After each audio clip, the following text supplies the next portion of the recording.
अस्सलाम वालेकुम नाजरीन। इन दिनों रमज़ान मुबारक के महीने में भारत में एक गाय बहुत शोहरत हासिल कर चुकी है। इसकी अजीब और गरीब हरकत की वजह शायद ही कोई टीवी चैनल ऐसा हो जिसने इस पर रिपोर्ट न किया हो। सोशल मीडिया पर इसकी वीडियोस वायरल हो रही है और लोग उससे हैरत की निगाह से देख रहे हैं। ये गाय अपनी तरह की एक मुनफरिद गाय है और इसकी एक खास अदा है। जब से वहाँ रमजान शुरू हुआ है, भारत के एक इलाका पालनपुर में एक मस्जिद है जिसका नाम मस्जिद नूर है, जिसे दुनिया भर मुसलमान आयशा के बाद तरावी अदा करती है।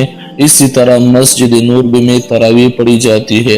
हैरत अंगेज बात यह है कि ये गाय हर रोज आयशा के बाद चली हुई मस्जिद के दरवाजे तक आती है और दरवाजे के सामने खड़े हो जाती है।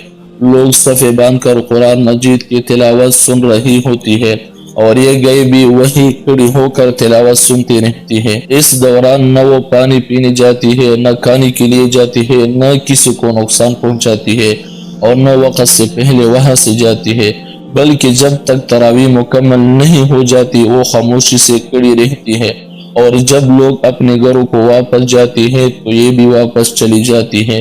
ये एक दिन का इत्तेफाक नहीं बल्कि कई दिनों से यही मामूल है। वीडियो में एक शख्स बता रहा है कि चौथे रोजे तक भी गाय ने अपना मामूल तर्क नहीं किया। लोग हैरान है कि ये कैसे मुमकिन है। मामला इसलिए भी अजीब हो जाता है कि हिंदू मजहब में गाय को मुकद्दस समझा जाता है और इसकी पूजा की जाती है। यही वजह है कि कुर्बानी के मौके पर गाय के ज़ब्ह के मसले पर वहाँ अक्सर तनाज़ात और फसादात भी होती रही है।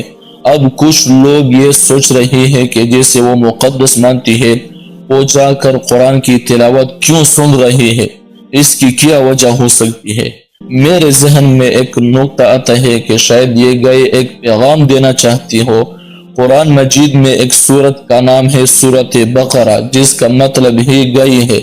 इस सूरत में बनी इसराइल का वाकया बयान हुआ है, जहाँ अल्लाह ताला ने गाय ज़ब्ह करने का हुक्म दिया था। इन्नल्लाह यअमुरुकुम अन तज़बहू बकरा, अल्लाह तुम्हें हुक्म देता है कि गाय ज़ब्ह करो। ये इस बात की दलील है कि जिसे ज़ब्ह किया जा सकता है वो माबूद नहीं हो सकता। बहरहाल आज ये गाय वहाँ मशहूर हो चुकी है और शायद एक सबक भी दे रही है।